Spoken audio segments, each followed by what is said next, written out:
Guys, what I got going on here today?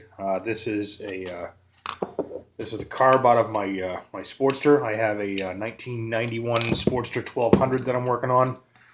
Just wanted to show you guys a little bit of the ins and outs of this. If you guys are familiar with automotive carburetors, this is probably going to be like almost completely new territory from you, because a carburetor on a Harley Davidson works very, very differently from the carburetor for a car.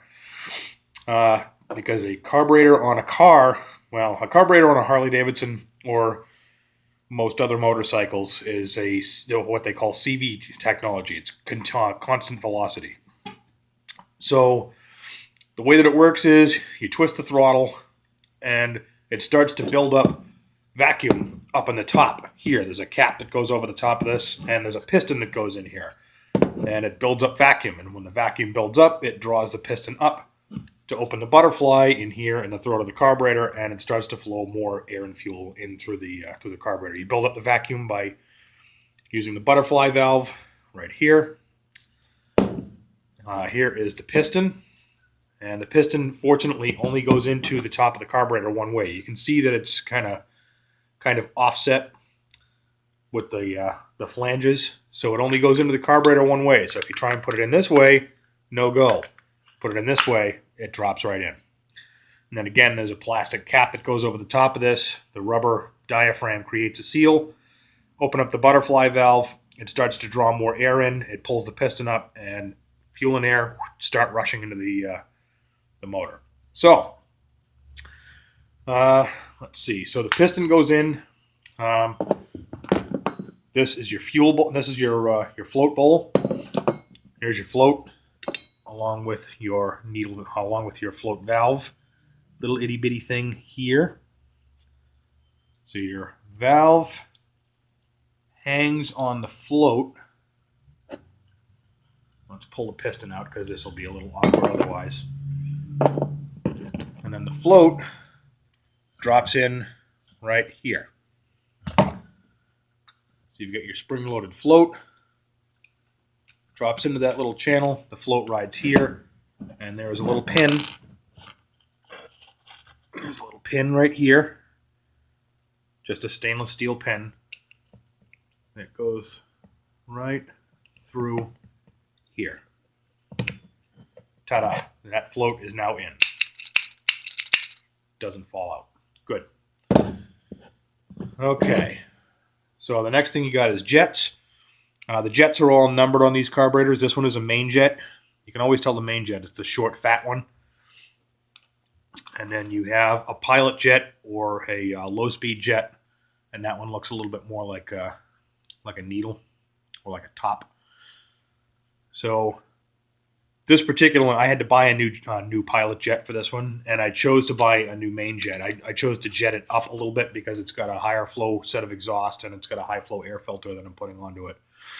But the low-speed jet typically should be okay, but the one that came out of this motorcycle, it really didn't want to come out at all. And I've got the only screwdriver. I've only got two screwdrivers that would fit down into the slot that that this pilot jet goes into.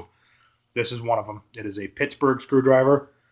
This little sucker, you can see, is really, really small screwdriver.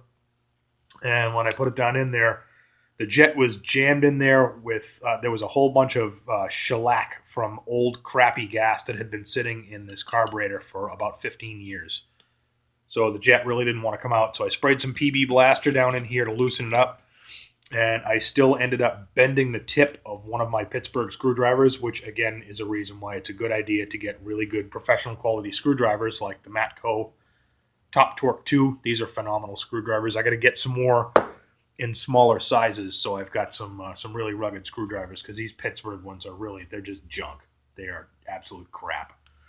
So this particular jet goes into this little spot right here. And it's way down inside, and it's a really narrow channel, so you need a really small screwdriver to go in there. But the jet just kind of drops in there, and the slot is threaded inside. So you just wiggle it around a little bit. You'll feel it catch the threads. Screw it in there. Low-speed jet's now installed. The main jet, uses a slightly larger screwdriver because it's a larger jet, so the slot in it is a little bit bigger. And that goes on top of this brass tower here. And the needle jet sits on top of this one. So this is where the main amount of your fuel comes out once you get the thing moving. So you screw that in by hand because it's easy to reach. Tighten this one down a little bit. Perfect. This is a brass fuel inlet valve that I added. The old inlet valves on these old carburetors, they used to be plastic, and the plastic was really cheap, and it was notorious for cracking.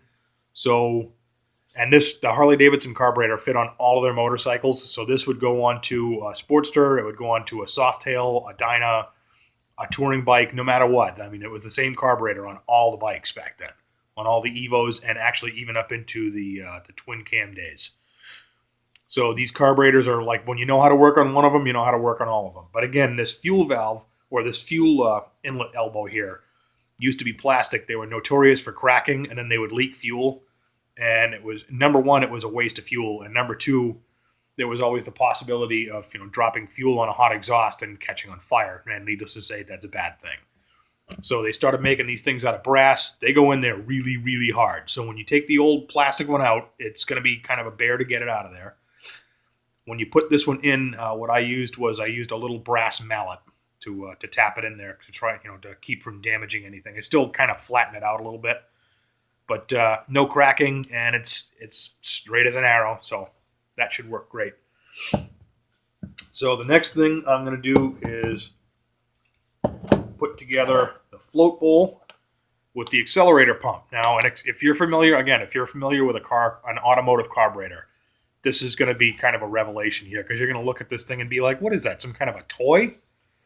So this is the diaphragm for the accelerator pump, which is roughly the size, like it's just a tiny bit bigger than a quarter. And that kind of gives you an idea as to, how much fuel these things flow. So you got a spring here that the accelerator pump sits on. The accelerator pump has a little dish in this part right here, and in this part right here.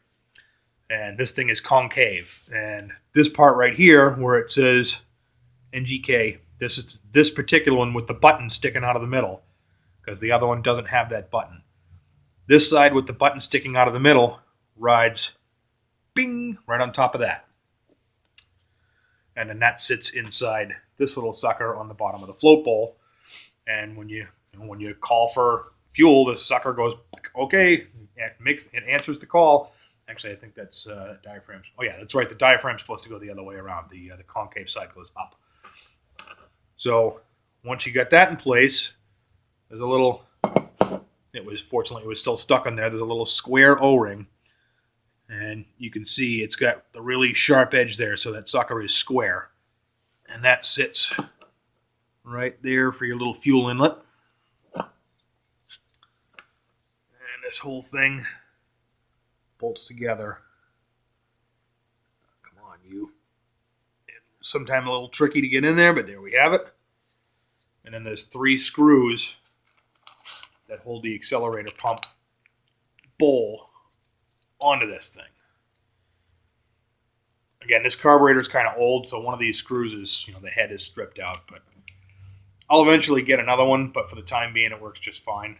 And it doesn't really, doesn't affect the looks any, because it's on the bottom of the carburetor. You'll never see it anyway. So we get the accelerator bowl on there. I'll get in there.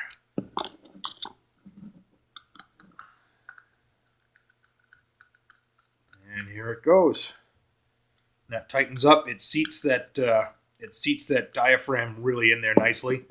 So when you pull this bowl off the next time, that diaphragm will stick in there and it won't come out. It looks like it just sits in there, but it actually this presses that diaphragm into a little channel around the edge of the bowl on the float bowl. So there's that. You get your seal for the float bowl. This is the float bowl, what they call it, a float bowl O-ring. It only goes in one way. I don't know if you'll notice, but it's a little bit offset. And this right here, this section right here, has a steeper slope on this side than on this side. So it really only goes into the bowl one way. It specifically matches. And goes in like so. And if you were to try to put it in the other way, as you can see, you got a steeper slope on this side. If you try to put the O-ring in the other way, it won't go. It'll fight you, it'll drive you crazy, and then you'll look at it and go, oh, that's why, because I'm an idiot. And then once that's all done, the float bowl is going to go on the bottom right here and matches up. There's a little brass tower here that matches up to this hole right here. It goes in just like so.